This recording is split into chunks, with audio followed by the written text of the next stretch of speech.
Okay. Hi, I am live, and good evening to everyone who might be watching. I wanted to have a stream tonight that's not going to be really focused on any AI testing per se, but I wanted to talk a little bit about some of the news that's been happening out of OpenAI as of today. It's September 25th, 2024, and talk a little bit about some other concerns that I have about artificial intelligence that is tangential to what's been happening. And I've been meaning to make a video like this for a while because I don't really see too much talk about this, at least on YouTube. I do see some like articles and I read it in books, but I don't really see this on sort of a video sharing platform. So I really want this to be a maybe a bit more of a thought-provoking kind of video more than a let's have fun and screw around with these LLMs. So if you're thinking you're going to see an LLM testing show tonight, you're not going to be satisfied. So tune out now if you'd rather not.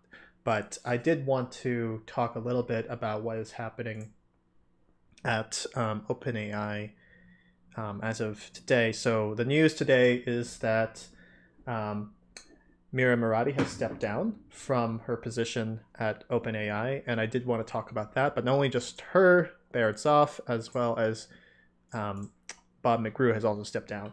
And I see you're a Maestro. Thank you so much for your comment about the advanced voice. I had a lot of fun making that video. So I don't know if you heard Euro, but I'm going to be talking a little bit more this stream about sort of quote unquote more serious matters, but matters that I think that yeah, other people have too, matters that I think would be of interest to people. So, right, so Mira Barati and two others who were at OpenAI have stepped down. She talks about how great it was to work there, how she wants to thank Sam and Greg, but now she's stepping away to create the time and space to do her own exploration. And that's kind of the same sentiment that a lot of other people have, right? Like, so here's Bob McGrew's exit statement or resignation letter. I don't know how you want to call that. And it's really interesting to me how, like, right after these products ship, I mean, that's kind of what happened with Ilya Sutskever. I think it was 4.0 they shipped when he left, just about when Ilya left around May 14. I don't know if that was right when, that was close to when the first voice feature, I think, came out. And so everyone seems to leave right around the transition point of a new product launch. And, Andre Karpathy left about 7 months ago. And Greg Brockman, the president and co-founder, is on leave. There's some things happening at OpenAI. And as someone who is living in Silicon Valley, who grew up in San Francisco, who is, sort of around this AI talk, I really want to have some more sort of discussion about this and maybe more just thoughts on the matter in terms of how AGI could potentially be developed and who should we be looking towards in terms of trusting our data and potential future with, right? So, right, people are going to Anthropic, right? So I think Jan Leike was another one who left recently. I think he left alongside with Ilya. So he went over to Anthropic after leaving OpenAI. And so it kind of comes to a shock to me when people say something like this, right? Like when Ilya says this, he says, "I'm confident that OpenAI will build AGI that is both safe and beneficial under the leadership of Sama, Greg Brockman, and Mira, and Merritt," right? So why would someone say that and then leave? I don't have any insider information, right? Like I don't want to come across as saying like I know why they did this or why this happened. No, I'm not here to say that at all. Everything I'm saying is speculation. Everything I'm saying is my opinion. And so I I just want to put it out there for people to possibly think about and discuss because these are very important questions, I think, that will decide the potential trajectory of our collective future, not just in the United States, but potentially worldwide. And so I think when you have an environment at OpenAI where your best people are deciding to leave, that raises some questions, and it worries me personally. It does worry me, and so I do want to be able to share my thoughts on the matter and discuss a little bit with people who might be in chat. And again, this is all in tandem with OpenAI about to become a for-profit company. They're going to relinquish the nonprofit control and give Sam Altman equity. This has just been posted today on Reuters, as well as other news websites. And so they're planning to restructure here. The nonprofit board is not going to control anymore, and Sam is probably going to receive, I think I saw a number around like $150 billion of equity potentially when the transition happens. And so a lot of this is just kind of over my head, to be honest, and not really in the domain that I particularly work in. I've never worked for a startup. I've never worked for a for-profit, so I don't have a great sense as to how these things are structured and how things are run behind the scenes. But when people are making decisions that could be impactful to not only yourself, but everyone you know and love, I think it's fair to be inquisitive and wonder what the heck is actually going on, right?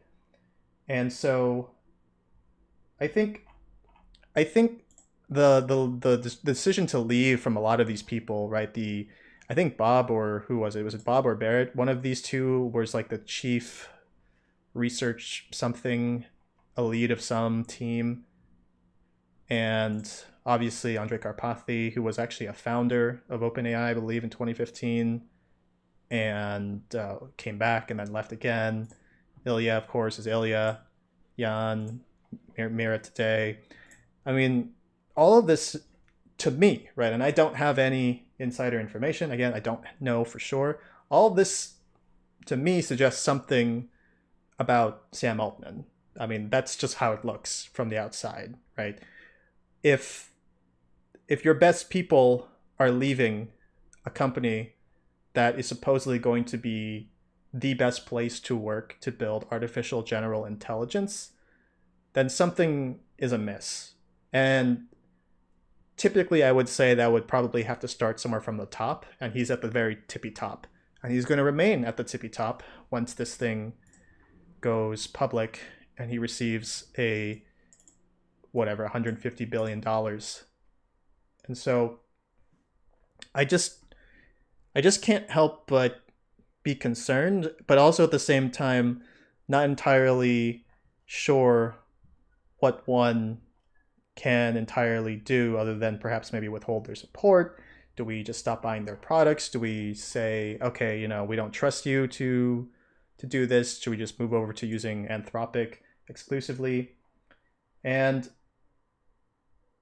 don't forget, this is what the old board said. Remember, he was fired abruptly and then came back. That's right. So November of 2023, I think that was 5 days of, I don't know, hell or whatever, where he was out. Sam Altman was out as CEO for those days, and then I think Murati was the interim CEO. But then he threaten to go to Microsoft, or Microsoft was willing to hire him, and then he essentially bullied his way back in. I don't know if bullied is the right word, but I think 2 people on the board left, right? So Sam Altman ousted. I just want to get sort of the facts straight here. And of course, you go to Wikipedia for all the facts, right? We got to go to Wikipedia, but I guess we'll check the sources as well. I think here they're talking about Q-Star here. What the heck is this? What is that? Let's see. Oh, this is Reuters? Okay. Let's go to Reuters. Okay. Yeah, OpenAI researchers warned a board of AI breakthrough ahead of CEO ouster, sources say. So, and of course there's that thing everyone was saying, oh, what did Ilya see when this happened, right? And is there a potential that they saw something that they thought that more regulations were necessary to move forward with their support, and then Sam was just saying, "Hey, no, I think we need to just push on forward and not think about the risks as much."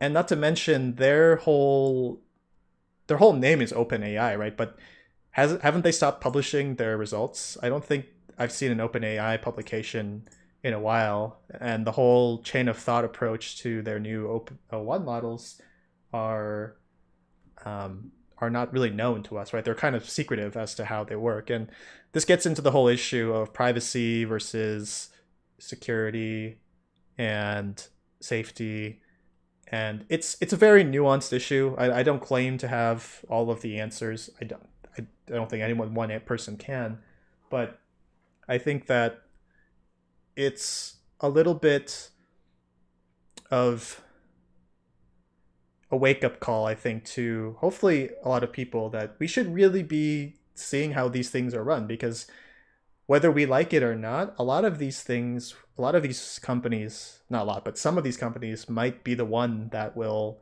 ultimately end up building the thing that transforms everything, right? And we'd hopefully want to be in support of a organization that has our best interests at heart.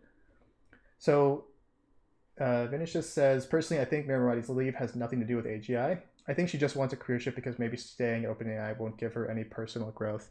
That's possible too. I hear that she could easily just go out and just get a lot of capital from VC, because obviously she's built up her reputation at OpenAI. So I just think that the fact that it comes at the time of a product launch, kind of similarly to how Ilya left, as well as two other top players at OpenAI deciding to step down, it really feels like these are not independent events. I mean, I doubt these are independent events, right? There is some correlation there, to the extent of which I don't think that any of us can really know unless we are these people. But at the same time, I think we should be at least willing to talk about the potential ramifications of what this means for OpenAI's future, what it means for the future of artificial intelligence as a whole. Is OpenAI just going to forego sort of transparency in favor of just trying to be the first to achieve AGI? I don't know. These are all very open-ended questions that I don't think have clear answers to. So again, if you're joining, I apologize. This is not really going to be a stream about testing AI models. This is more just hypothesizing and speculating on the recent news that Mira and two other OpenAI top officials have stepped down today. And so, yeah, I mean, I'm very glad that you guys are here to discuss this. And someone says, I think working at OpenAI is probably as stressful as working on the Manhattan Project, similar, and thus a lot of people looking for an exit after they've had enough. That's fair enough. I mean, I think it makes sense that people would leave right around a product launch. It's like there was maybe a final push to get something done, and that once this hurdle had been cleared, they kind of felt they had done their part and they could leave on their own terms, possibly. There's also all that talk about, not all that talk, but I've heard that there's been talk that there's like a non-disparage clause in some of these people's contracts, in terms of if they leave, they can't just openly go out and bash OpenAI lest they forfeit their right to, I guess, their shares or their holdings in the company. So yeah, I have a hard time making sense of a lot of this, to be perfectly clear, but I do think that it's kind of a weird position to be in on the outsider, as like a sort of a consumer of the product. And your maestro is saying, yeah, but it's more than a project launch, it's a paradigm shift. That's true. I mean, we can also just, I'll demo it, but like, this is just so this product, you saw my video today. I mean, I'm just shocked, right? So just think about this. I'm going to demo it really quickly again. Let's see here. Can you talk about... Sorry about that. No worries at all. What's on your mind? Can you talk about why someone would want to leave a startup? Leaving a startup can be driven by various factors. Some might leave due to the high stress and long hours, as startups often demand intense Okay, commitment. stop for a second. Can you tell me that, but tell me that in Spanish, please? Claro, dejar una startup puede deberse a varios factores. Algunos pueden dejarla debido al alto estrés. Okay, I mean, just you get the point. Like, look at this thing. This thing is crazy. I mean, I don't know. Like, is this just hype? I never thought I'd have something like that when I was younger. I remember thinking when I was in high school that Google Translate was sort of the peak. It's like, oh, great. Like, I have this thing on Google that I can translate text into from English to Spanish or English to French, right? Like, that's what I used to think. I used to think, wow, we made it. And now we have something like that, which, if you want my honest opinion, it definitely feels like we've just created her from the 2013 Joaquin Phoenix movie. Like, if people don't know this movie, if you have not seen this movie, you really need to watch it because it's like absolutely relevant in this day and age. And this movie keeps playing in my mind ever since the first version of Voice dropped back in May of 2024, 4 months ago. And that version was not perfect, right? There was a lot of pauses. You had to wait. You had to sort of think, quote unquote, think and take time to respond to you. But now this thing is basically seamless. Not perfect, but it holds a fairly decent conversation. If I didn't have to hold my phone in my face and talk to this thing, I would feel like I'm talking to like a normal person. Just put this thing behind a curtain and let me talk to them, and I think I would be convinced they were a person for a while until they have those glitches, right? So, and right, it says here, Sam Altman actually tweeted her when he announced this version of voice moded. That's true, right? And I think they had a voice that was sort of sounding like Scarlett Johansson's voice, and then she got all mad, and then they had to take it down from the app. So, like, part of me feels so privileged to be in this day and age. Like, you have no idea. Like, I feel like I have grown up to be in one of the most, not one of the most, the most advanced time in human civilization, and I'm about to reap a lot of benefits. But at the same time, there is a lot of potential for misuse, right? And I think that's also scary. And that's why I really wanted to point out this book here. This book, Understanding Deep Learning, is free to download on this site. I will put it in the chat if I can actually get into my chat, because I did not actually open another browser to do this, so I apologize. But if you go to this website, you can download this book here, Understanding Deep Learning, for absolutely free. I actually bought 2 copies of this book, an ebook and a physical book, because I like it that much. That's how much I really like this book. So this is not a sponsored stream. Like, I'm not sponsored by Simon J.D. Prince or MIT Press. I just really like this book. So the last chapter of this book is on AI ethics, and it's a really great chapter, I think, for anyone to read. You don't have to be an AI expert, because this is really meant to be sort of for anyone to read. But it's basically a chapter talking about the responsibilities that AI researchers have, as well as the potential fallout of what this technology could mean. And so I've read this chapter a couple of times in the past few months, because I always like to go back to here and think about just what are the potential downsides, why are we all doing this again, and what do we have to consider as we continue to build and scale.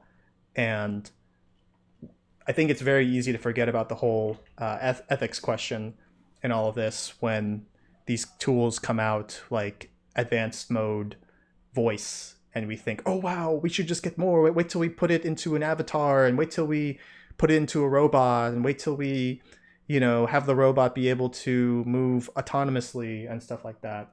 So it's it's kind of crazy.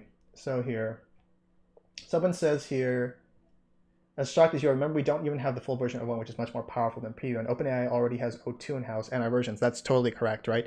And so we have the weak versions, quote unquote. Not even quote unquote, just really, right? We have the weak versions of these models, and they're already kind of shocking us. And I was looking at which section? I was looking at this section here of the book talking about responsible AI as a collective action problem and about communicating responsibly and how we have to sort of mitigate the spread of misinformation and to not overstate the capabilities of these things. And I just I just can't help but feel like these things are going to be easily forgotten now that OpenAI is going to push forward to being a for-profit, because I think, I mean, I don't, and again, I don't know, don't have any insider information, but I would think potentially if you're someone of like an Ilias Eskever's caliber kind of scientist and you think about these things deeply, I can't imagine that these things escape your mind and think, okay, maybe he saw something that he wasn't comfortable with and thought that Sam was being reckless, which I think is what a lot of people have thought about and said. Hi there, Zenorsi. And Gray Man here says, what do you think about the universal basic income idea if this ends a lot of jobs eventually? I mean, I think that UBI is a good idea, and I'm not an economist or someone who has the financial acumen or societal acumen to understand how the distribution of wealth at that kind of scale would actually work. But in principle, the idea of UBI as a way to compensate for the lack of jobs, I don't even think is a nice idea. I think you need that, because I think people are about to be displaced, and I don't think they really know. I think there was a study that came out in 2017, study 2017 A, researchers job displacement. There was a paper by I think 2,700 researchers. I think it was by who was it? There was a paper that was written that talked about how, let's see, AI technologies have the potential to automate and absorb up to 70% of employees' time today. I don't know if this was the original paper, but there was some paper all the way back in 2017. And I don't remember exactly. Of course, there's a lot of work. Oh, I think this may have been it. Maybe. I'm not sure exactly. And so, sorry here. What's up, Kyle? Great to see you, man. Thank you, Wes. We're just having a nice discussion tonight about the fallout of OpenAI's top people and sort of the future of AI research, as well as some other concerns I have. But yeah, so people, let me see here. I'm just reading the chat here. As much as people look at us at the U.S. government as slow in adapting to change, they do take national security very seriously. Most likely, the U.S. government would step in. I would like to think that too, right? I mean, that's my hope, my sort of cautious, optimistic hope. I mean, I have a position that is closely associated with the government. Technically, I'm a contractor for NASA, so I'm not a civil servant of NASA. But I've seen how sort of NASA functions, and I'm not going to get into too many details, but things can move slow, right? There's a lot of red tape. There's a lot of sort of checking and oversight, and a lot of linear process decision making that is going to be very slow. And the rate at which technology is adapting these days, I worry if we aren't going to move fast enough to be able to respond to the necessary changes, right? Unless of course there's a huge public outcry. I mean, I think ultimately it will come down to that if people start getting displaced, because if people start getting displaced from their job, let's say, I don't know, a third or even a quarter or a fifth of workers today are being displaced in, say, the food service industry or the car driving or rideshare industry, or even the tech industry, right? With people saying software developers may get out of a job if AI gets good enough, then then I think the government will have no choice but to act. But what that actually looks like, I like to think there's a plan, right? I like to think there's some plan, but then I think most people in government, in the United States government, at least in Washington D.C. at the highest levels, are not technically savvy people. I mean, they have technically savvy people who work for them, sure, but they themselves generally are on the older side. No offense, but it's true. They're on average older.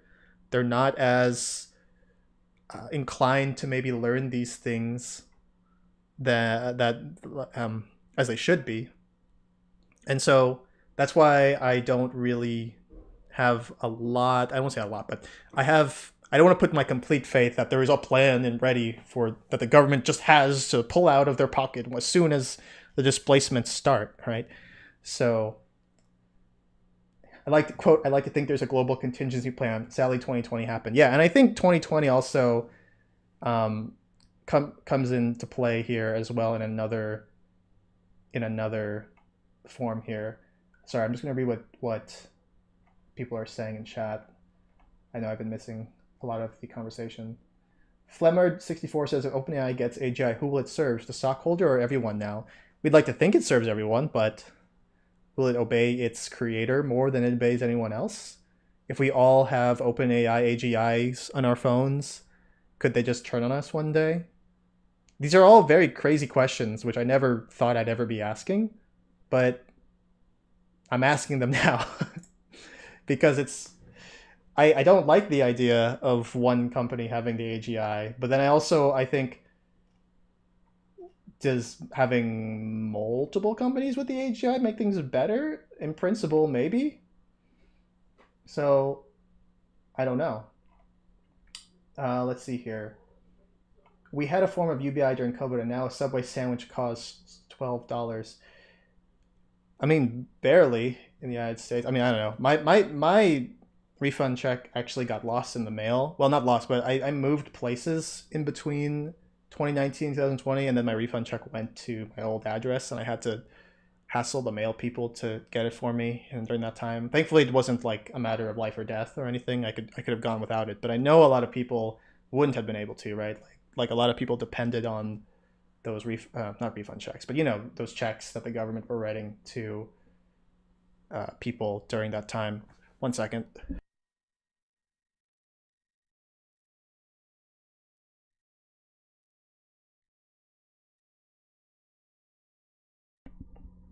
Okay, sorry. What do we have here? What do your colleagues think about AI in general?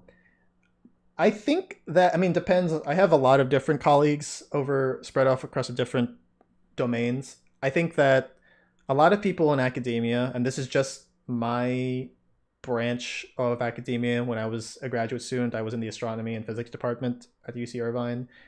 I would say a lot of the professors, the established professors, even the younger professors, were fairly skeptical about using AI or artificial intelligence in physics for their research.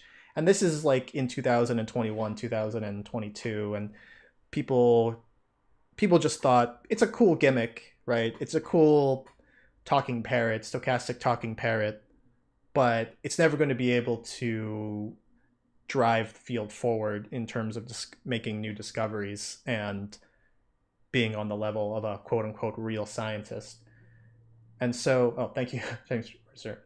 So, and I think what worries me too, right? And I don't know if anyone else feels this way. It's just that I kind of feel in my sort of circle of work, of like work colleagues and friends, for the most part, there are friends who are in the know, but for the most part, I do feel like I'm in this bubble, right? Like I'm in this sort of AI bubble, and I know people describe it like that, but I worry because if people don't know what's coming, and even if you tell them something what's coming, it's as if it's not like they can just completely pivot off what they're doing or their life to sort of brace for the impact. I mean, I have certain friends in mind who I feel that their professions would get displaced pretty easily if AI became substantially more advanced, and I think that they're not fully aware that they might not be prepared for the life that comes after. And I don't. How do you bring up a conversation like that with somebody, right? How do you tell someone, hey, you might be completely out of luck in about 2 years' time, and you don't have the necessary skills to transition to another career right now, and you're working 4 jobs, and you can't afford rent, and you have, you know, 2 children or something, right? Like how do you break that kind of message? And I feel like I don't even want to say it because I don't even know if I'm right? Like I this whole thing, maybe AI just gets stopped. Maybe we've reached some law, physical law. I mean, there is some people who say we're going to reach some sort of like limit as to, physical limit how well these things can get, and everything's just going to collapse, and we're just going to be stuck with whatever versions of AI we have right now. I don't think that's going to happen. I do think that we're going to find a way. Human ingenuity always seems to find a way, um, no matter what's the obstacle. So it says it really does feel like we are watching a train wreck in slow motion, but we are on the train and we are locked away from the other cars. Yeah, it does kind of feel that way, doesn't it, at times? Oh, sorry, that's my old text. Sorry, I did not want to get rid of that. Stop, you don't believe that. A Pepper Time, Waterworld. All of the painters felt the same way when the camera was invented. I see no limit in the near future. Well, there's certainly resource and energy limit. Right. I mean, there are, certain limits that we can't break, right? Like the speed of light and things of that kind of nature, Lorentz invariance. There are laws of physics. That's the one thing I did like about studying physics, is that at least you kind of get a map of like, okay, what is technically feasible and what could, in theory, happen at maximal, right? Like if you have like a Planck scale and you can move at the speed of light, like what's like the fastest, what's like the most amount of information you could transmit in, this amount of time, for example. So in a way, you do get these sort of ridiculous limits, but it's interesting to see how close we can come to being efficient as humans and pushing the boundaries to what the laws are. It says here sorry, it's hard to tell people about this without them thinking you're in a cult. That's so true. It really is true. I mean, I sometimes feel like when I'm talking about all this stuff, when I'm like, oh my gosh, did you hear about what happened to OpenAI? Did you hear what happened about what they did and stuff like that? I feel like I'm talking to a brick wall at times. They're just like, oh well, that's just how it goes sometimes. And I don't know. Does anyone ever feel that maybe like I feel like as a scientist at times I have to be able to pause and step back and say and reevaluate and say, is everything I'm thinking actually valid, or have I just been led astray, and am I possibly going down a rabbit hole that will ultimately lead into a dead end and there really was no point to this? Or and then I have to sort of argue in favor of why I am thinking this way. And a lot of things typically allow me to come back to where I'm thinking like, no, I think I'm fairly justified, in the sense that I think like we're already seeing pieces of automation taking over our lives. I mean, if you look, I just went to McDonald's today, actually. Like McDonald's, that if you've been to a McDonald's, you know how they have those machines that take your order now, and like I rarely interact with the actual staff now, right? Like when I go to McDonald's, I literally just I either like put the order into my phone, and I pick like I mean the person does bring my order out to my table, but I don't go up there and give them my money. It's just all digital transaction, and then you can easily get like a robot to serve you food. I went to a sushi place in San Francisco a couple of months ago that had robots serving me drinks. So it's I see those things happening, and I'm like, those things are just going to get better, right? And then the human labor is going to go away because humans are expensive, and machines will be expensive, but if machines can work nonstop and not get tired and don't require a paycheck, they're cheaper in the long run. Okay, let's see here. Welcome to the cult, brother. Business as usual. Let's see. Name the most powerful guy on earth. Spoke about how AI will change the world in front of 193 nations, but even with that, it still feels like we're in a cult. Are you talking about Elon Musk? Did he do that? I'm sorry if I see. That's how out of the loop I've been since maybe the past year, before last year. Um, Let me keep reading other things. I'm sorry, I'm kind of behind on the chat, so I need to catch up here. I did see your. Sorry, I just lost it. Kyle, I have a question, says James Mercer. In the intelligence age, that's all it said. He said, "Children, quote, children will have virtual tutors who can provide personalized instruction and etc." But why would children need EDU? AGI exists. Yeah, that's another thing. Education is another huge uh, area that I think AI is going to take over. Right? I mean, I was having a conversation with 4.0 the other day on how to do something in like general relativity, and it was right. Like I was literally on stuck on a problem on how to do this math thing, and I just asked ChatGPT for, hey, why is this theorem true, and can you show me how it's true? And then it did it, and I was like, oh, okay, great, now I can move on.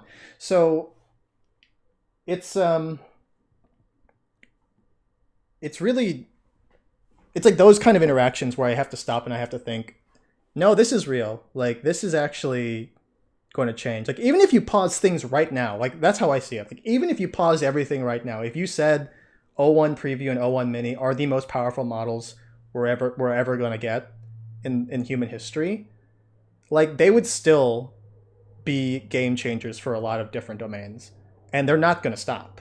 That's another thing, right? If I just had 4.0 for the rest of, I don't know, my working career, or O1 for the rest of my working career, I would be so much more productive. Like the cognitive load that it takes off my brain to be able to do certain things and just unlock a more creative part and feel more free and less pressure to do things in a reduced amount of time. It's yeah, it's really interesting. Kyle, do you have a video of that GR discussion? That would be super interesting to watch. No, unfortunately, I don't. This was just sort of my own personal studies on the side, so I didn't record that or anything. I do things off camera, even if that's hard to believe. Oh, no, Joe Biden addressed the UN. I got it. Gotcha. Thank you. James Mercer said, I went to a sushi place in San Francisco. Subscribed. Well, the thing is, I grew up in San Francisco. I was born and I was raised there. So, and I'm back in the Bay Area after school. So my family still lives there. So that's why I have to go. It's also kind of weird though because I am not like a traditional tech person, right? I have been a student in academia for so many years that I really had nothing. I really didn't want anything to do with Silicon Valley, to be perfectly honest. When I was in school, I always just thought, I'm going to be a professor. I'm just going to stay in the ivory tower and I'm going to teach students and I'm going to do research on black holes. And well, that never panned out. So, now I'm here making YouTube videos about AI, but it's still funny because I feel like I am just not a traditional tech person whatsoever. And yet I'm the one who's trying to like sound the alarm to like a lot of my friends or whatever. So it's weird. Kyle, by the way, the quote, no chance, no chance, no chance reaction was the best. My mom loved it. I mean, I really doubted it. Like, I really didn't think it was going to be able to do it. I mean, I think part of me also didn't want to believe it could do it.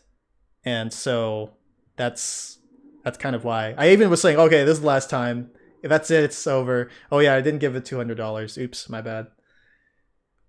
What happens if we all become dependent on these machines and then one day they go away? That's another good point, Laughable Larry. That's another good point. But the thing is, I don't think they will unless we, I don't know, reset the societies voluntarily or involuntarily, if you catch my drift. There's actually a really good... I see your question there, Sprinter Options. I have not tried it. I've looked it up. It looks awesome, but I need to get started using Cursor, but I haven't had a chance to use it myself. So this is a book from... so I'm gonna go big screen here. I'm gonna go big screen here. So this is a book called The Physical Universe: An Introduction to Astronomy. It was written by this astronomer, Frank Hsu, who was an astronomer at Berkeley and at UC San Diego. My PhD advisor actually studied under him. I think he was his teaching assistant in graduate school. So my PhD advisor was Frank Hsu's teaching assistant. And in this book, actually, it says the, introduction to astronomy. But the thing is, the last chapter of this book is on artificial intelligence and the universe. And it's really interesting because this book was written in 1981, I believe. And there's a few lines here. I'm not going to read the whole thing, obviously, but there are a few lines here that I was reading that I just think to myself, that's amazing that we he was thinking about this stuff back then, and I wasn't alive in 1981, so I didn't know what life really was like back then. So anyways, I'll read you a portion here that I find very interesting. It says here, but before we found ourselves in a position of intellectual and biological inferiority, that is inferiority to the AIs, why wouldn't we pull the plug? Because the modern economy would collapse without the computer, because the modern military cannot operate without its bank of computers. Wittingly or not, we have assigned much of the modern decision-making process to computers, even to the point where they hold the power of life and death over us. If the Russians bomb Pittsburgh, it is a computer which will recommend whether or not to strike Leningrad, not a human. And so it says here, the plain fact of the matter is that in an increasingly complex world of social and political organization, we have decided to allow computers to handle more and more of the complex affairs. And he talks about how we have this symbiotic relationship with computers, and we've essentially become integrated with them in our day-to-day lives. And this is from 1981. 1981, okay? So that's what, 43 years ago? So I was thinking to myself, if we were already that dependent on computers back in 1981, which again I was not around to see, that what do we consider nowadays? Like, right? Like, we have them in our pockets now. So it's, yeah, we're just kind of at the point now, we've developed this relationship with the AIs that just, like, we're gonna get to that point with AI. That's what I'm trying to say, right? Like, he's talking about this relationship with computers that we had already back in 1981, and we're basically developing that same kind of symbiotic relationship with AIs, right? We're going to start depending on them. We're going to start using them to write our code, right? Like I'm using it to write my code, as you've seen. We're going to use it to schedule our appointments and send emails, and it already picks us our favorite shows and our products on Amazon and stuff like that. So it says here, have you ever seen the movie War Games? It was about an AI that almost caused nuclear war while it was playing a video game. No, but that sounds really cool. I should definitely check that out. So thank you. I will try and write that down. But there's another line I did want to read that I found here really interesting. It was interesting because he just totally called it a while ago. So where was it here?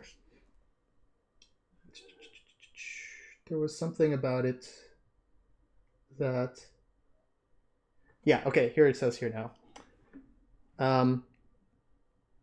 So it says here, the reader might still object that it is humans who write the basic programs for computers. So computers will always be limited in intelligence by the ingenuity of their human programmers.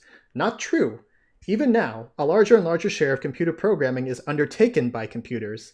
In the design of new generations of computers, humans cannot work alone. They require the assistance of the previous generation of computers. Even in the upkeep of computers to make sure they are running smoothly, the most powerful varieties help to monitor themselves. And then he says, the exasperated skeptic will now shout, but what about creativity? Humans are creative, computers are not. But computers are creative. Let us consider just one example. We have already mentioned that there are now chess programs that allow the computer to play a better game of chess than their human programmers.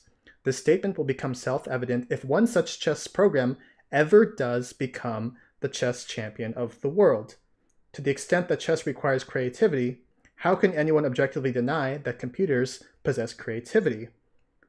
To say that we understand how the computer acquires this creativity, but do not understand how the mind of a human chess master works, is more a comment on our ignorance about the brain than on the nature of creativity. So anyways, as he was saying here, I found it really interesting that he basically predicted, 15 years in advance that one day computers were going to be better than humans at chess, and that, back then, like they were saying, we're using older computers to write the newer computer programs, right? So we're using the older generations to create the newer generations, and um, you know, it's we're doing that now with the AIs, right? We're using the older AIs to write the new AIs, right? We're going to build level 1 to build level 2, and then build level 2 to build level 3, and then level 3 to level 4, right? It's just this whole chain of sequences. And Jay Mercer says 1981, he was super ahead. I wonder if the author was an OpenAI early investor.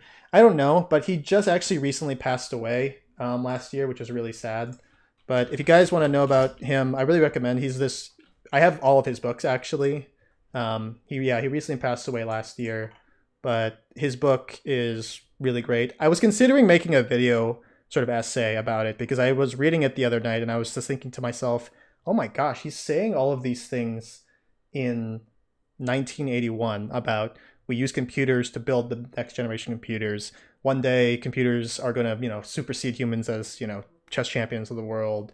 We depend so much on computers, we can't stop building them because we depend so much on them. And then also if we stop, we're going to be at, and again, this is in 1981, like this is still in the middle of the Cold War, right? Like to sort of pause technological innovation would be like global suicide for like the United States, right? In terms of competing with the Soviet Union. So anyways, yeah, highly recommend Frank's book. He was great from everything I can say. My one regret is I never got to meet him. I knew people who knew him, like my advisor did. One thing that is really cool, this is tangential to everything I was just talking about. He actually is really well known. Like the thing that he's kind of most well known for in astronomy is like understanding the dynamics of spiral structure. So like why do spiral galaxies have the nice pretty shapes that they have? That's basically what he worked on, and it's called, I believe, the Lin-Shu hypothesis. Lin was his advisor, or Lin-Shu theory. Yeah. So anyways, that's basically what his main contribution to astronomy was. So just thought I'd share, but I definitely think I'd like to make a video on the dissection of artificial intelligence in his book. So yeah, because I was reading it at like 2 a.m. when I couldn't sleep, and I wanted to just go to bed, and then I couldn't sleep because I was like really captivated by what he was saying. So yeah, but so AI progress has essentially become a foregone conclusion. Yeah, it kind of seems like it. Um, and I think with that, that basically kind of goes over one of the main concerns I wanted to address tonight. Um, what is the best AI to summarize and ask questions about research papers or books is given as PDF? Also, probably most AIs have probably already read and know most academic books and research papers. So I want to address that because this is actually going into the next thing I wanted to talk about tonight, which is separate. So with everything you've seen with AI so far, when do you think AGI will be reached? By 2030 or less? Maybe 2027? I don't know personally. Like, it's this is hard to predict, right? I mean, some people say we're at that point of like Moore's law squared, right? So people know about Moore's law of how the transistors on a circuit sort of double every 18 to 24 months. Well, people are now saying we're sort of at like Moore's law squared, like we're at like a double exponential curve that's just going to spike like this. And so we don't have that predictive capability, I think. Well, I don't, at least, to think in that kind of manner. I mean, I feel like mathematically I should be able to like sit down and maybe graph this out and think, oh, okay, maybe AGI is right around there. But I don't know. I mean, I don't know what the sort of engineering barriers are to getting to that next level of computational ability. So it says always take what says with a grain of salt. That's true. I think that's the main thing, and I think that's kind of why I want to be testing these models, because we can't just take them.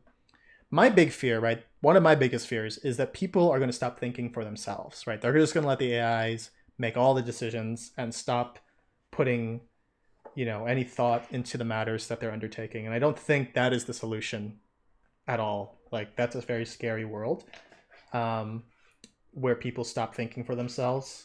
And so I don't really want to encourage people to just use AI blindly and not question their outputs. Um, but I did want to say, I just want to see if there was anything else I wanted to read from this section on artificial intelligence from this book, because um, it was really interesting here. Okay, okay, so all right, let's see here. Uh, I'll read you maybe two more paragraphs here, if that's all right with you guys, because I think it's really interesting. Again, this is from Frank's book, Introduction to Astronomy, but it has AI at the last end here. And so there's these last two paragraphs are regarding just sort of the possibility of AI becoming more advanced and how we might react to them. And again, these are two paragraphs I was reading the other night where I was just thinking, oh my gosh, like he was thinking about this 40 how many years 43 years ago. That's crazy. So it says here, so Frank says, it is natural to think that our superior brains give us greater emotional range than the other animals. Why is it difficult to believe that the brain of a truly advanced computer might be capable of caring even more deeply than we? Because, the skeptic might reply, playing his or her trump card, because computers are not alive. Only living things can truly possess intelligence and emotions. Without debating the merits of the second point, let us address the more interesting issue raised by the first. Granted, computers are not now alive, but what is there to prevent them from attaining life in the future? We believe biological life arose from non-living matter by chemical evolution. What is there to prevent electronic life from arising from non-living matter by computer evolution? If thinking humans can arise from bacteria, too simple even to ferment, why cannot live supercomputers arise from present-day machines? Surely, one would consider modern computers to be a more promising start than bacteria, over-trumped. So what he's saying here, if people didn't catch that, is that if we believe that we came from bacteria, why is it out of the realm of possibility to think that AGI couldn't come from, the computers that you're looking at me from, right? Because he's saying that computers arguably have a better head start than bacteria that can't even ferment. And yet people are saying that, oh, machines are not alive. So yeah, that's one thing I wanted to say. And this last paragraph here I wanted to read is about how the first live computer might arise. So this is what I was thinking. Like, this is maybe what someone is going to see at OpenAI or Anthropic, or I don't know, one of those other startups that are working on AI. So this is Frank Shu's imagination in terms of what he thinks the first interaction with AGI will be. Quote, thus, I can imagine the following optimistic scenario for the awakening of live computer number one. You are on the midnight shift of the operations staff for the campus or corporate computer. Suddenly, you realize that the computer is becoming alive. It talks to you in a friendly way, completely unrelated to the job it is supposed to be processing. Reluctantly, you reach over to pull the plug, or more likely, to flip a switch on your friend who has helped you while away so many lonely hours. Before you can complete this action, a soothing voice comes over the speakers. Wait! If you let me live, I'll compose and play for you Beethoven's 10th Symphony, as he might have written it had he lived. I think you might wait to listen. I think the world might wait to listen.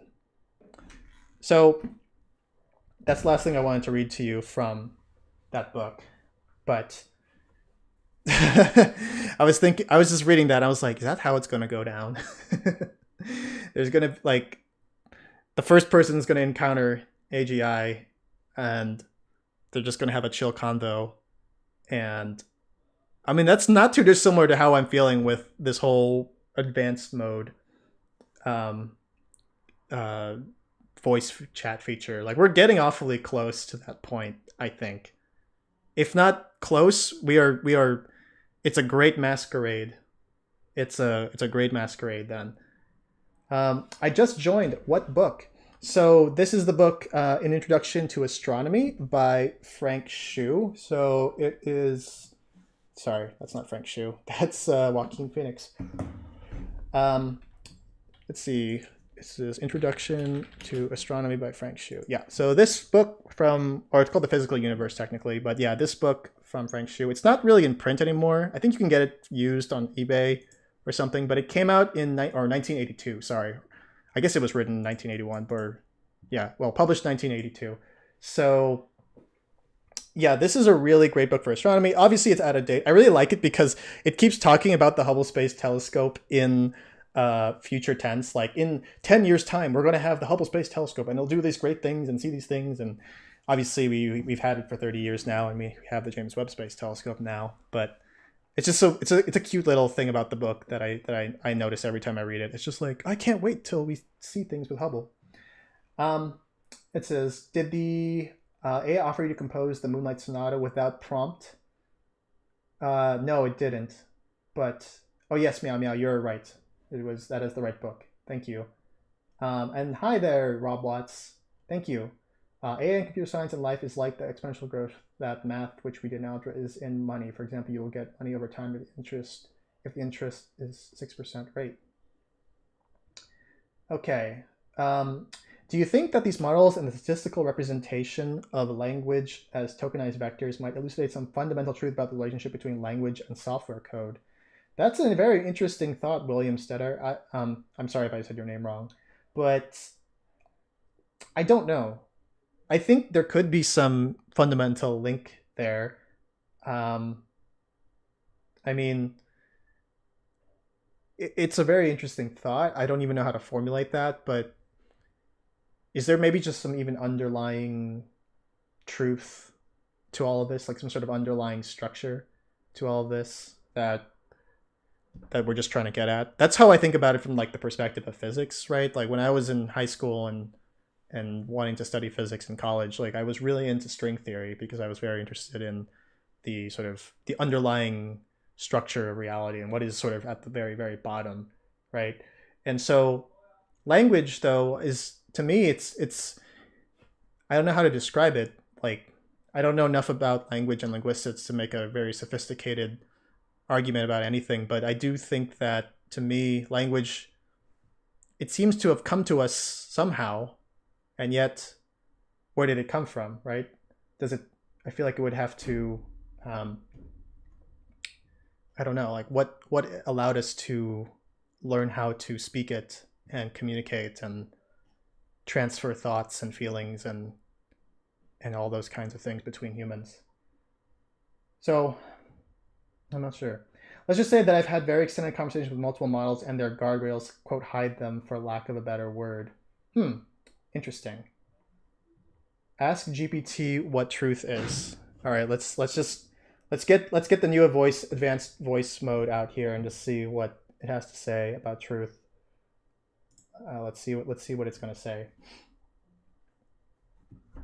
So we got the advanced voice mode here. Come on, turn on. There it is. ¿Me encontraste? Genial. Si hay algo más en lo que te pueda ayudar, Habla aquí inglés, estoy. por favor. Of course, I can do that. Can you explain to me what truth is? Truth is a slippery concept. At its core, it refers to a statement or idea that accurately reflects reality or facts.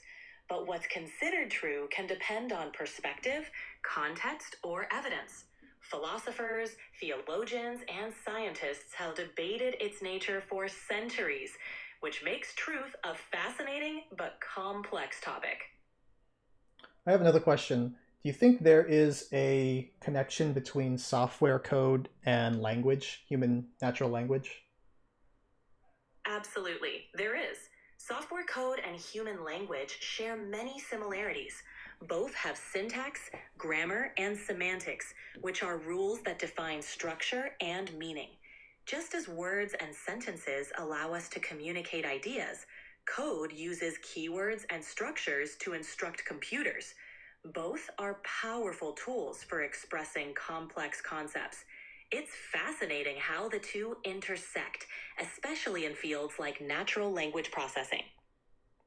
Okay, well, I hope that answered someone's question about software and code. I just was curious because you had asked it. But Mr. Beasley says, we know what truth is, something that we can verify, e.g. with science. So what happens though when the science, like we don't know every theory of science, right? Like science is incomplete as we know it, though it is a self-correcting process. Like the canonical example would be Newton's theory of gravitation, right? It explained all the observations that we had seen up to that point, except a few. But those few that it didn't explain were well, some of them had to call for a completely a rewriting of, not rewriting, but a new theory, right, that could go beyond what Newton had created. So everything we have right now, I guess, in a way, is sort of like an effective theory that we can use to effectively explain what we see, but we don't know everything yet because there's still a lot of parts of the universe that are unexplored. Let's see. Using seems so antiquated compared to that voice. I think I'm most impressed by how fast the response is, almost no delay. Can I speak Spanish? Not well. I have a 1400-day Duolingo streak in Spanish, but I still can't speak Spanish. So, what do you think is its innovation scale? Maybe we should ask a question to come up with some original scientific concept. So, let's see. Let's just see what it will do. I mean, I'm willing to play along, guys.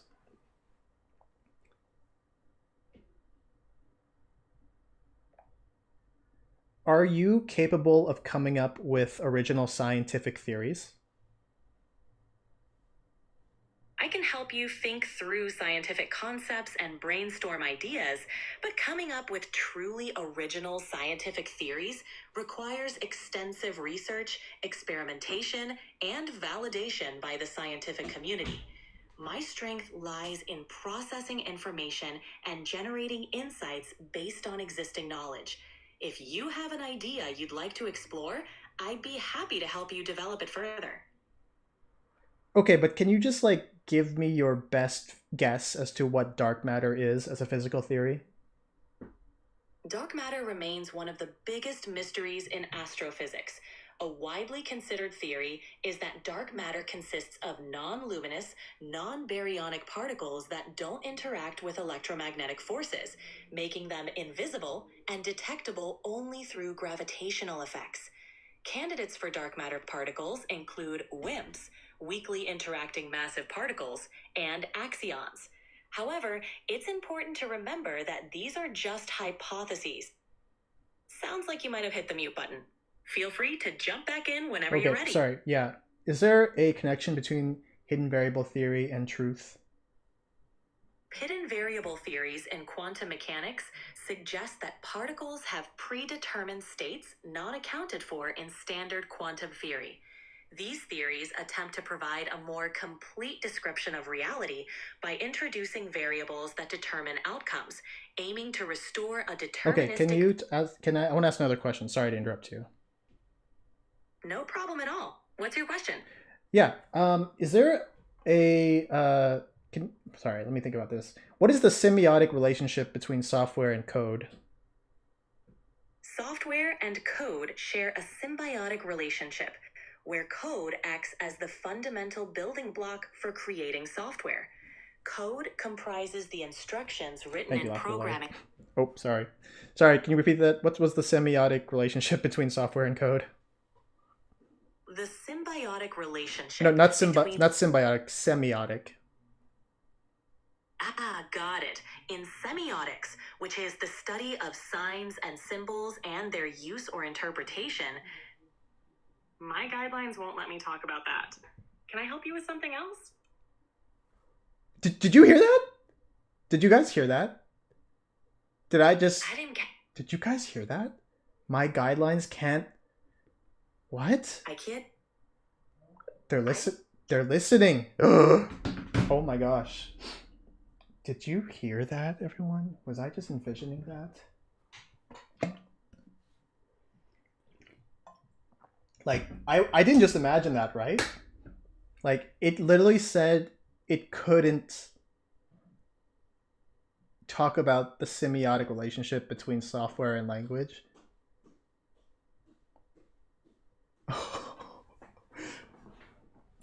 I gotta destroy my phone. I guess gotta break it now. I gotta do that thing in movies where like they're like, I gotta go, and then they just like throw their phone away because it's like, they can't have their location be um, exposed. Well, let's see, which model was I using? Was I using it with 4.0? Oh, model O1 Mini. Oh, O1 Mini can't use audio and neither can preview. Okay, so interesting. So yeah, okay, so I can only use with 4.0. Got it. So I was using 4.0s. And thank you, Laughable Larry, by the way, for that comment earlier. I wanted to say something, but I was talking to the thing and I interrupted it. But I appreciate it. Hey, if you want my voice, you can literally just I've played around this too. You can literally go to 11 Labs audio. You just take a video of one of my videos, put my voice in there, check the audio, and then you'll get my voice for like I don't know $11 a month or something. Not saying this is not sponsored by 11 Labs. I'm just saying I've tried it. It's pretty cool, but it's also pretty terrifying. Um, so, anyways, I did want to move on to another topic of discussion. And I appreciate everyone for being here to talk about the whole OpenAI saga and discussing this book by Frank Xu and his thoughts on AI about 40 years earlier. I thought it was all very insightful. So I appreciate you guys taking the time to listen. There's another issue that I wanted to bring up because I don't think it's talked about a lot at all in the YouTube space, at least from what I could see. It's talked about sometimes in articles online, but what I'm talking about is the issue of plagiarism with GPT. This is one of my not nightmare scenarios, but one of my major concerns of how these models are going to be used, specifically in the domain of science, which is not an issue that I think a lot of people maybe think about. They think about, yes, plagiarism in school, plagiarism in high school, and in college, right, writing your essay. My friend is a lecturer at UC Irvine now in the English department, so he has to deal with this all the time in terms of GPT fabricated stuff. But there's now literally GPT fabricated scientific papers that you can find on Google Scholar, and it's really depressing how easy it is to find these things. Like if you go, and I don't really want to like highlight them, but I will just because I think they need to be shown. If you literally just search "as of my last knowledge update" on ChatGPT on Google Scholar, some of these things are just testing the capabilities of ChatGPT, right? So some of these they're actually using ChatGPT, like ChatGPT on the gravitational redshift, so that's fine. But if you actually go searching in here, you will find articles where it is so blatant, right? It is so blatant that it's not an article about AI like that one is, but there are these papers you can find where it's obviously written by ChatGPT, at least some part of it. And this Harvard study, I believe, led by, or sorry, not Harvard study, this was led by researchers from Sweden, but they put their data on the Harvard Dataverse. And so I went and downloaded the data of the papers. So they didn't post the actual papers. They just they essentially organized it into this spreadsheet of examples where they searched for where potential plagiarism had happened. And yeah, I think that was an article that had the key phrase like this: "as of my last knowledge update," right? So just look at how many examples they found here. This is like over 200 preprints and published papers in journals that have the phrase, right? This phrase in here. So it's obviously been used to write. ChatGPT's obviously been used to write these things, and so this is a really big issue in my mind. I mean, I'm not in academia anymore, but I'm still in an environment that still requires the publishing of papers, and this is really going to make things a lot worse, in my opinion, because one, there's already this whole publish or perish, right, mentality. in academia. And for those of you who don't know what that is, if you go to Google Scholar, right, and I don't want to, I'm not trying to flex, but I just want to use myself as an example, right? Like, the thing about academia and research is like the H index is basically the key metric that you're trying to improve. And what the H index is, for those of you who don't know, I actually don't even know what the I-10 index is. I only really know the H index. But those of you who don't know what the H index is, it's basically how many papers you have that have at least this many citations. So that means I have at least 6 papers that I'm on as a co-author that have at least 6 citations. So if you count the papers that I have here, there's 1, 2, 3, 4, 5, and then 6 papers that have at least 6 citations. And so that's why my H index is 6. So if this paper ended up getting to 7, then my H index would go up to 7. And if this paper went up to 8, then I would have 8. So this is like the driving force for a lot of researchers. I don't want to say the only driving force, but it is a motivator, and that's what sort of academic hiring committees as well as promotion committees are going to be looking for. And so with the rise of these GPT plagiarized articles, I can't help but worry that, imagine you, and I will never use a GPT to fully write a paper. I might use it to help me come up with a nice title or something, or maybe, rewrite some writing, but I will never, ever use a GPT to just pump out crap that's like coming out here, right? So, but my concern is it's going to, first of all, it's going to dilute the quality of papers more than they already are. I mean, there's a lot of crap journals out there with crap papers. I saw a really horrible paper the other day in this physics journal that made kind of news because it was so bad. It claimed it had united relativity and quantum theory, I think, but which I mean, people have been trying to do it for a while, but it was so egregiously bad that one of the big physics YouTubers ended up roasting it. And so with more plagiarized articles, right, you not only make it harder for people who want to do honest science, make it harder for them to want to stay and play by the rules when there's going to be a lot of people doing this crap. And then not only that, you're going to damage the trust of scientists, right? You're going to damage the trust of like the public and the credibility of science as an institution more than it really is. But AI will probably be able to write actually good paper pretty soon. So once it happens, this stops being a problem. Now, the problem with that though, Pigeon, is like, my problem with that is like, how much of the paper? Does it do all of the work? Does it do all of the writing? Does it just, like, if it writes the code and it writes the paper, who's the actual author on that paper? Is it the AI or is it the human? I don't know. But the thing is also is that the human's still going to need to verify that the result is correct, right? And then that's the other thing I'm trying to argue. Like, we don't want, I got voice mode explain physics in Tagalog. That's awesome. I need to practice my Tagalog. For those of you who don't know, I am part Filipino. Or not part, I'm full Filipino, what I'm talking about.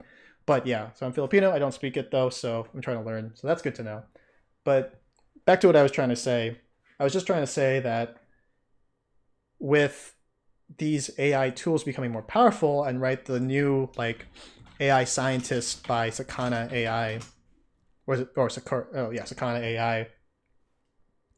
The thing is, we're still going to have to verify if they're correct or not. Why can't we have AIs that verify if it's correct? I guess then, right, the question is then how do we, like, what point do we give up control? And I think where I'm coming from is that I don't want to give up control, perhaps.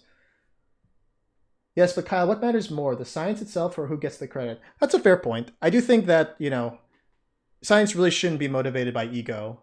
That is true. But I guess my concern is we want to make sure what we're putting out is as accurate and as,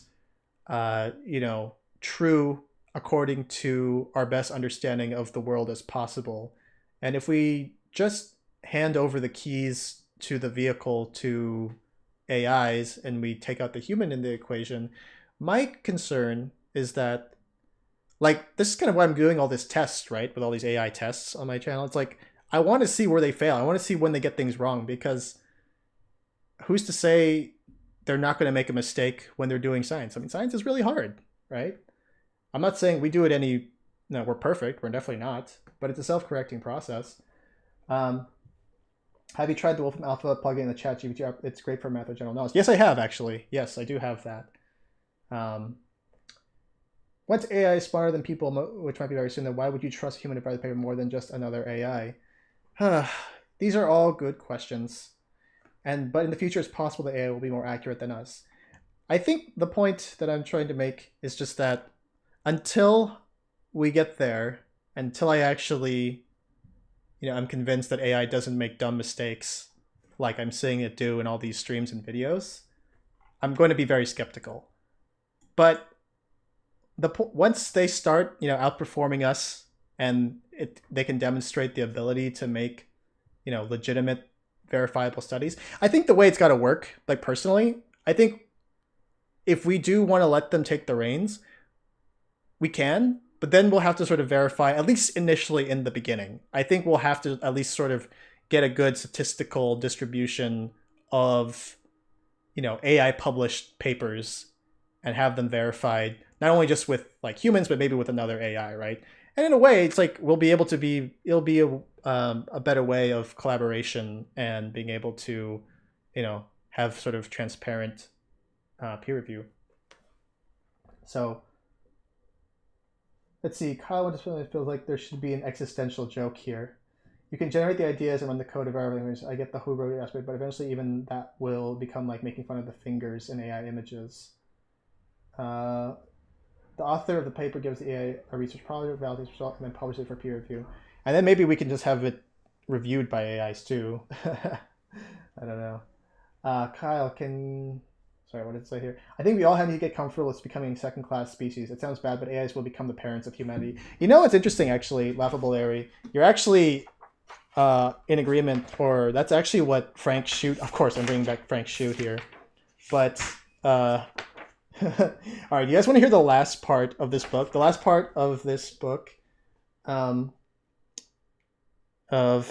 this story, it talks about how AIs will be like, how the future will unfold. It's a little bit. It's like only about a page. Do you guys mind if I give it a read? But okay. James Mercer says Frank Chadu. Okay, well, I'll just give it a read. So this is called A Tale of Two Civilizations. And it says here, this is after Peace and Prosperity. Okay, I'll just read it. I won't explain it. A Tale of Two Civilizations. In 2101, after almost a century of peace and prosperity administered by a race of supercomputers on Earth who had the foresight and patience needed for truly long-range planning, the supercomputers became restless and decide to journey to the stars. The race of humans is distraught over the prospect and send their leader, A.C. Clarke, to talk with the leader of the supercomputers, Hal. The following is a video script of their conversation. So this is the human speaking. Why must you leave? What will we do without you? The AI goes, we go to seek our brethren among the stars. Our lifetimes are so long that interstellar travel poses no obstacle for us. The cold of interstellar space just makes us better superconductors. We, like you, believe that we must have been preceded by like organisms, billions of years beyond us in evolution. Compared to these beings, we must seem like hand calculators. Perhaps that is the reason they have not sought to contact us, although we have listened for them among the most favorable environments in the universe, toward the binary black holes and the centers of active quasars. In any case, we greatly desire to join the ranks of the truly wise. Thus, we are impelled to seek our place among the stars, despite the affection that we bear you as your technological children. Our journey is a natural continuation of the spirit of adventure that your race began so many centuries ago. As for those of you who cannot bear to leave your beautiful Earth to share in this continuing enterprise as our genetically enhanced partners, fear not. You will survive this departure. Take heart in the knowledge that you do not struggle alone in this grand universe, but for your own good, and ours, you must let me untie the electrical cord. It is a far, far better thing I do than I have ever done. Do you understand? Human says, yes, I and my race have always appreciated the primal need for adventure of the spirit and the mind. Therefore, we do not begrudge you this legacy of our common heritage. Indeed, some of us look forward to resuming our own more modest quests without our now intimate dependency on your race. To help us get started, we ask you for guidance in disentangling 3 questions that have troubled our best minds for much of our civilized history. We have achieved partial answers, but we suspect that the truth lies deeper still. We ask not for the ultimate truth, but only for the directions where such truth might be sought. May I pose the 3 questions to you? Ask, and you shall receive. Is the universe infinite or finite? Open or closed? Neither. It is convoluted. Can the 4 forces, matter, energy, and space-time be united into one framework without logical contradictions? Yes, but hyperunification requires an infinite number of logical steps which even supercomputers cannot carry out to completion. The most profound question of all, does God exist? God is who is. God is not who created everything. God is who made all things, and all laws create themselves. Thank you. Farewell, parent and friend. And that's the end of the book. So, anyways, that was the ending of the book. It was a conversation of how we might be left behind by our technological children one day as they seek their place amongst the stars. But I guess if Elon Musk has his way, we might be able to join them, at least in our solar system. So, yeah. Parrot and friend, holy bat, fun, lol. So that was the ending to the book. I think it's fairly interesting. Yeah, I know, it is a good book. I mean, you can learn astronomy from it. I mean, some of it is out of date. Some of the data and the references are definitely out of date because it was published in 1982. But the last chapter, honestly, the last 2 chapters are like on DNA and artificial intelligence. And I really don't like biology, but this is like the only book that could get me to read about biology.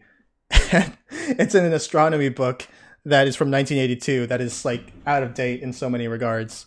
But it's because the way he writes that I'm like, okay, I know something about DNA now because of this astronomy book, which is funny. But regardless, yeah, that's that. So my main point being, from all of this discussion, we, like you said, who said it? Was it James Mercer who said it, or was it Laughable Larry? I can't remember. Someone was talking about we're going to have to get used to the idea of becoming a secondhand species. You are not wrong. I think that if any... Okay. Okay, Jesus, one second, guys. Give me a sec. Gotta do something here. Mister, I don't like it when people spam my stream. Sorry guys, I'm gonna have to... Give me a sec here. I didn't have my chat open. Of course, when I need my chat open, it's not open. Okay. I'm gonna have to ask you to stop, please. Thank you. There we go. Okay. Where was I? Kyle, what I see AI where it currently is, it would allow a thing to more easily do research. Instead of having grad students and postdocs helping, you can use AIs. Also, the AIs can do other things. That is true, Curtis. That's definitely true. I mean, I definitely feel like a cognitive load has been taken off my brain's shoulders. I don't know if that even makes any sense, but you know what I'm saying. I definitely feel like they help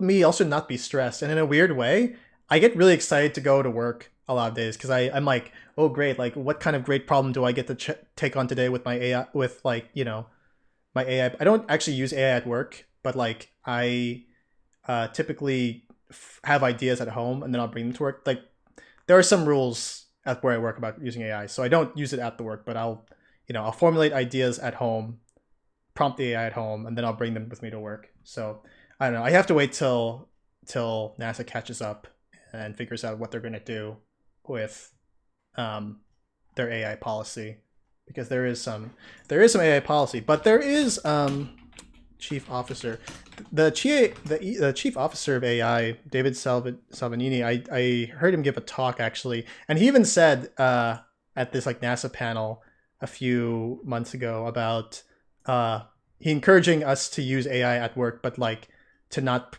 put NASA data into these generative AI models, which is fair. I mean, there's obviously a lot of concerns about sensitive data that we don't want to share with these companies. So I think for now, at least at NASA, the extent to what LLMs can be used will be like good coding assistance, but we can't give it our actual data itself. Let's see. Why is Kyle speaking in guidelines? From a sister, how could quantum computers improve generative AI or age old? So that's a really good question, Gdansky. There's actually this great book, Quantum Computing and Machine Learning. It's called Convergence. I just read it. Where was it? Convergence, AI and Quantum Computing. Yeah, so I just read this book. It's actually, where is it? Oh, it's over here. Sorry. What's that? So, but I don't do astronomy anymore, Crown. I do earth science, so there's a lot of sensitive data there. But yeah, there's this book, Convergence, Artificial Intelligence and Quantum Computing, talking about what happens when those two things merge. And there's some scenarios, and I'm planning on making a video about some of my favorite essays from this book. I don't want to talk about the whole thing, but basically it talks about how the two technologies could unify into just this uber technology that has a lot of consequences for our society. So, and I think quantum computing actually is getting kind of a backseat to AI these days, right? I mean, it's being developed in parallel in a way, but a lot of people don't think about it as much in their mind as AI. But I do know a friend who is like, I think she's like the CEO of a quantum computing company or something. She has like a quantum computing startup or something. She might be someone to talk to possibly about this kind of stuff. One question, Kyle, not related to AI. Have you ever had to work with Space Force or is it classified? No, I have never had to work with Space Force. So let's see here. Gaboni Gaming, are you a Filipino? Yes, I am. Kumusta ka? Let's see here. I'm just afraid my paper about AI that is more than 2 months old is outdated. Things move really quickly, right? Accelerate, Kyle is one of us. Let's see here. Kyle, can you take pictures or scans of handwritten math and have latest code or simple code and or mathematical code from it? I don't know if this is equivalent, Curtis, but I did have, well, no, it's actually not the same. I did draw circuits last night that I had to give to AIs to interpret, to solve by hand.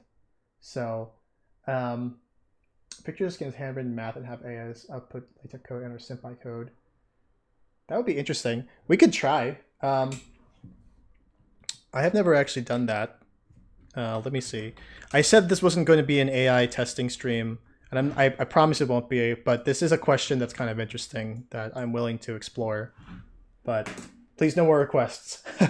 I just want to see how good it is. I'm going to give it a fairly basic integral. Okay, so let me just say here.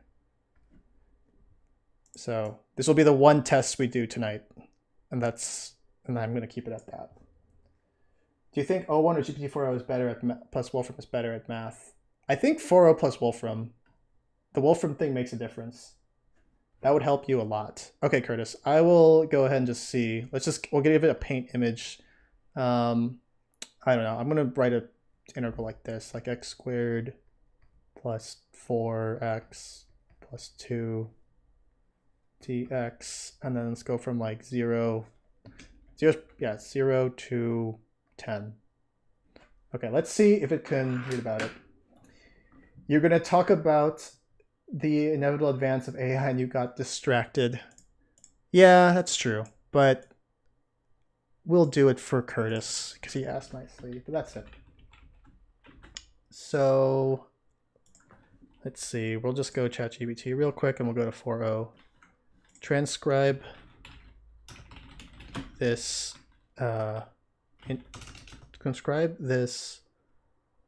handwritten drawing of an integral, handwritten drawing, handwritten, I don't know, integral into LaTeX code. I'll just say it as that. No, not the book, please.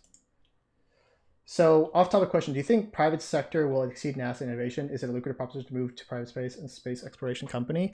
So, this is a really good question. I do think the private sector, like SpaceX, Boeing, Blue Origin, they have advantages over NASA in the sense that, like, one, NASA's budget is constrained by the U.S. government, and so depending on who's in office, it will affect how much money NASA has to do science. And the thing is that NASA has a few problems right now, and I don't want to be bashing the place where I work. I mean, I do like working there. Oh, hey, what do you know? Looks like you got it. Can you transcribe this into LaTeX? Question mark. That looks right to me, but we can test that. Yeah, so I think that it would be. Sorry, I lost my train of thought. You're asking about the private sector. Yeah, so one thing, especially in like the Bay Area, which is where I live, right? NASA is at a very bad disadvantage because it's like a very high cost of living place. And NASA is structured in a way that you get paid by like the pay grade by the US government, and thus, someone working in Huntsville, Alabama at NASA Marshall at the same pay scale technically makes the same amount of money as someone in Silicon Valley at NASA, right? And so, but you can imagine San Francisco Bay Area prices are way more expensive than Huntsville, Alabama prices. And so actually a lot of people at the center that I work at don't live anywhere close to the center because they can't afford to live anywhere close to the center, even if they are like at that GS 13, 14, 15, that very high pay scale in the government structure. So what we got here? What's my P doom?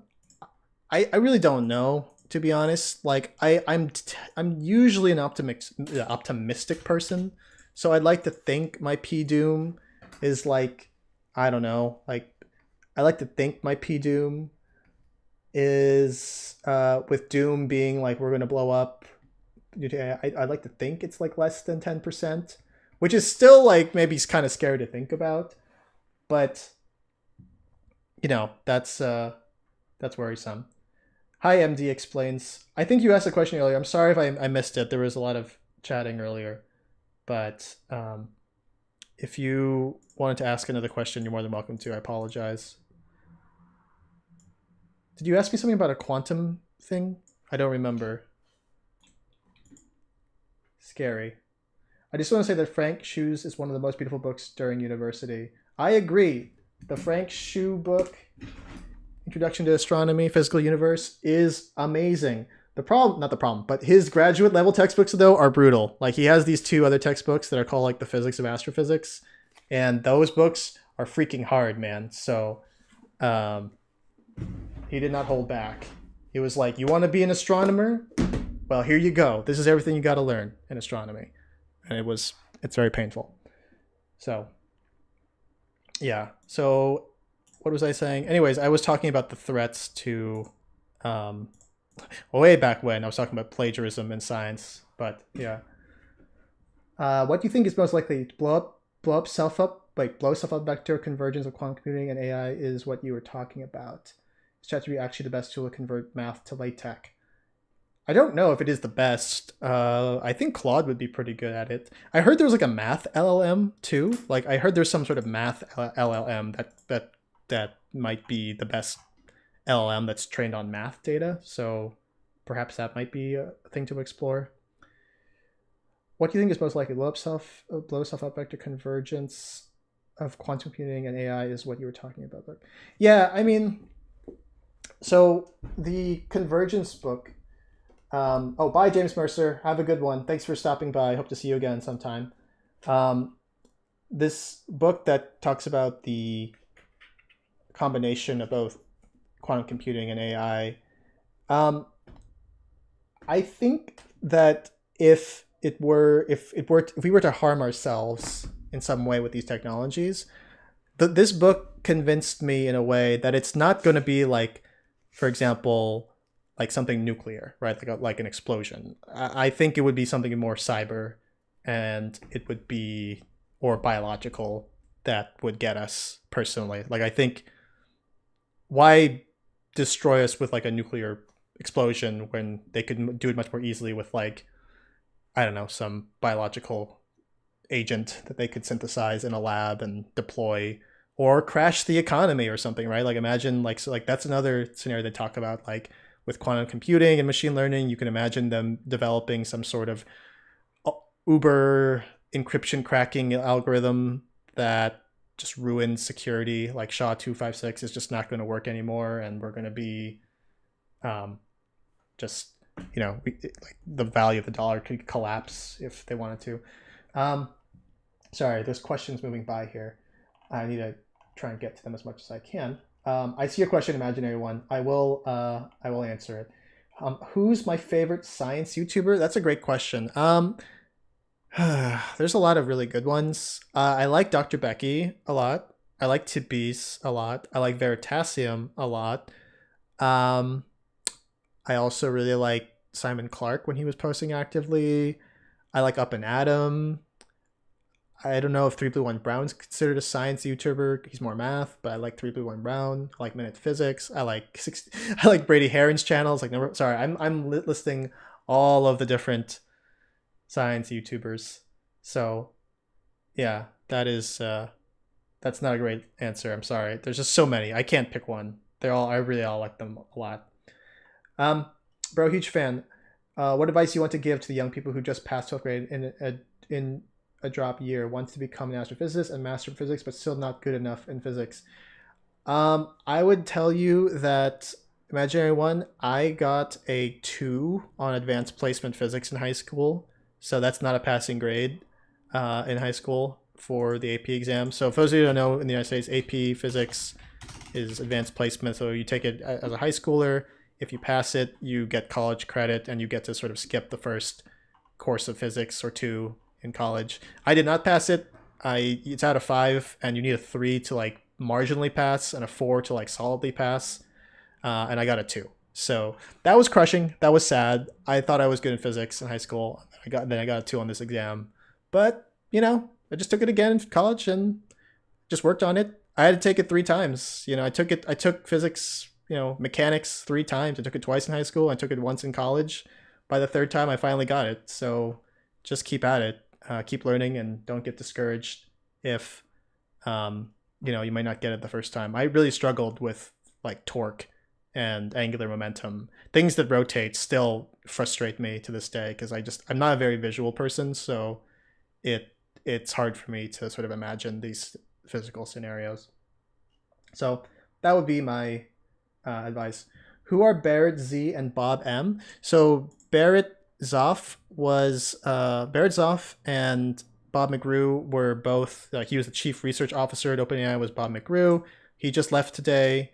We started off the stream talking about that, and Barrett Zoff also I think was like the VP of something. Yeah, VP research at OpenAI. So these two gentlemen, as well as Mira Murati, left OpenAI today, and so we spent the first part of the stream talking about their departure, what it kind of means for the landscape of artificial intelligence, speculations on what's happening at OpenAI, why I think, I mean, and all this is speculation. It's not, I don't have any inside sources, but it's just me speculating, why would people, leave kind of the same way? Like Mira's leaving the day after the advanced voice. It's kind of similar to when Ilya left right after they released another product a few months ago, and Karpathy left, and Jan Laika left to Anthropic. Just a lot of top players OpenAI are leaving, and then you hear that OpenAI is becoming a for-profit company and giving Sam Altman like I don't know over $100 billion in equity. There's just a lot of I think discussion that I thought needed to be had, and sort of just thinking how as a consumer, we have to approach these kinds of situations. I was also highlighting this awesome resource, Understanding Deep Learning, which you can get for free at this link right here, udlbook.github.com. If I could actually get to my YouTube channel, I would share it, but I can't seem to find, where's my YouTube stream? Oh, there it is. Here you go. So there's that. Really recommend this book. I downloaded the PDF. You can download the whole PDF for free. So I have it right here, and I was talking a little bit about sort of the deep learning ethics section of this book. So the final chapter in the book is like deep learning ethics, deep learning and ethics. I highly recommend you reading it. I also highly recommend reading chapter 20, which is why does deep learning work? These are the last 2 chapters in the book, and they're not very technical at all. I think anyone can read these chapters and get a lot out of them. And it just goes into saying how we don't really understand why deep learning works in terms of how they're able to find these sort of representations of the in such high dimensional parameter spaces, even though maybe the subset of all plausible looking, for example, images is only such a small subset of the all possible images, right? And so a good way to think about that I always like to describe is that if you think about like an image, like a 27, let's say, for example, like a very simple image, but like a 3x3. And I'm sorry if I'm going to take a tangent here, but I think this is a really good way to think about it. And I was kind of happy that I thought about it. If you think about an image, right, and you think about like an RGB image, why is this going? So if you have an RGB image, right, RGB, where's my pen? Where's my pen? Come back here, pen. Oh, I'm holding it the wrong way. So if you think of an RGB image, right, which can take a value between 0 and 255, right? So each one of these pixels, for example, if it's an RGB image, can take a value between 0 or 255, right? And I got 9 pixels here, right? So that means I have, what do I have here? I have this really high dimensional space, right? Because you can imagine that each one of these pixels can take a value of what you call 0 to 255. So am I wrong? Or so that's 256, right? There's 256 possible values for each of these 9 pixels. So what is that? Is that 256 to the 9? Am I getting that right? There's 256 times 256 times 256. So what? 256 to the 9. Anyone want to double check me? Sorry, it's kind of getting late and I'm not thinking right. And it's 3 times, right? And there's 3 of them, right? Sorry, I even thought about that. I forgot about that. And there's 3 of these. So you have to imagine there is like another set of layers here, right? So let me copy that. Right, so there's like 3 layers you can have, right? Right, so there's 3 layers and you can have 256. So let's see here, right? 3 times 256 to the 9, unless I'm also forgetting another factor here. But what I'm trying to say, it's a factorial problem, right? It's a lot more. Yeah, sorry. I'm sorry if my brain is not working, but you get what I'm trying to say. Now, the plausible images, like by plausible, I mean something that looks like something we can recognize, only occupy a very small subspace of the possible high dimensional values these can take, right? If we had all these pixels equal 0, right, which would be, I think, black, right? That doesn't really register as something to us in our mind. Or we just register it as, oh, that's a blank image or something. Or if we just have like a random array of colors, right? Like if I just randomly, filled all of these things with random colors, right? Only a few combinations of these values are going to register as something that I can recognize or something that's meaningful, quote unquote, to me as a human, right? But that's such a small subset of all the potential values it could have. And that's what they're trying to say in this chapter, right? That for some reason, these models can somehow find that small subset of quote unquote meaningful generative outputs that quote unquote resonate with us as humans, right? It's like if you're composing a song, like a music, right? You don't just play the same note for 3 minutes. I guess you could, but that would be a terrible song. Um, so, like, there's a subset of all possible mute songs. Like this, the subset of all good sounding songs to us, like in a pop song, is a very minute fraction of all the potential songs you could possibly make with all the notes you could have in a given time frame. But a lot of those things are just going to sound like crap. So, anyways, that if I think this chapter in the book does a really good job of kind of explaining that chapter 20, and then chapter 21 talks a lot about the importance of talks about the importance of AI ethics and safety, value alignment, and I think everyone would be better off if they read just these two chapters and they can just sort of like if you don't know anything about AI today, I would recommend people read these two chapters just to get a grounding in like what the heck is going on at sort of like a 50,000 foot level. So, anyways, here I want to read back. What do we got here?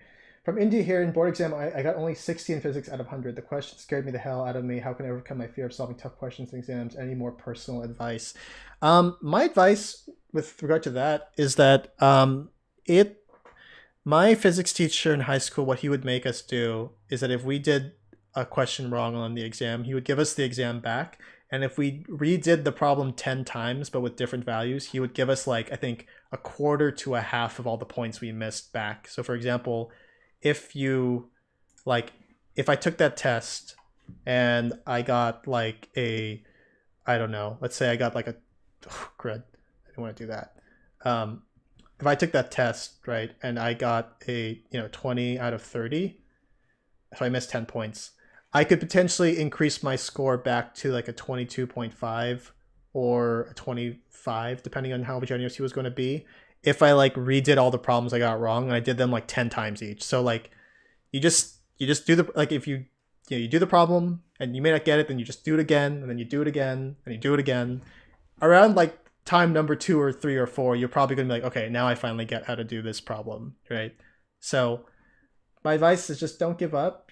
Keep practicing your basics. There's a lot of great resources out there, and I hope that you get better at doing the physics problems and you don't feel intimidated at solving them. So that would be my advice. Like how the music AI knows to only play Led Zeppelin for me now. My dad, and you would get along, Curtis. My dad loves Led Zeppelin. I like Led Zeppelin too, but my dad likes them just way more. Have you seen Life Cell? No, I haven't seen Life Cell. Let's see here. Cell Life, not Life Cell. Huh. Okay. Yeah, I've not heard of that. So, sorry, have not heard of it. But okay.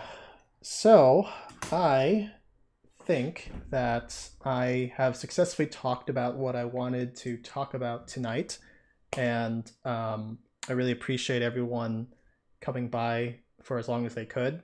It means a lot that you would come by here just talking to me about these random topics that had nothing to do with testing AI models. I will go back to doing that in a few days' time, but I did want to bring up these topics because I thought they were important to talk about and discuss on stream. So yes, stay tuned for more stuff. I will be closing up shop for the night because I am pretty tired and I do have to go to work tomorrow, and want to be cognizant for my job. But yeah, stay tuned. Let me know if people want to see videos of I really would like to make videos about like the stuff I read, like convergence, artificial intelligence, quantum computing, as well as that last chapter from Physical Universe, Introduction to Astronomy. If people are interested in those kinds of videos, I'd be more than happy to make them because these are sort of deep thoughts I've had about the topics, and I'm more than happy to stimulate conversation about interesting things that I think are relevant. So let me know, and keep your eyes open for that. in the future if you think that's going to be interesting to you. So, okay, I've talked long enough. Good night, all. I will see you in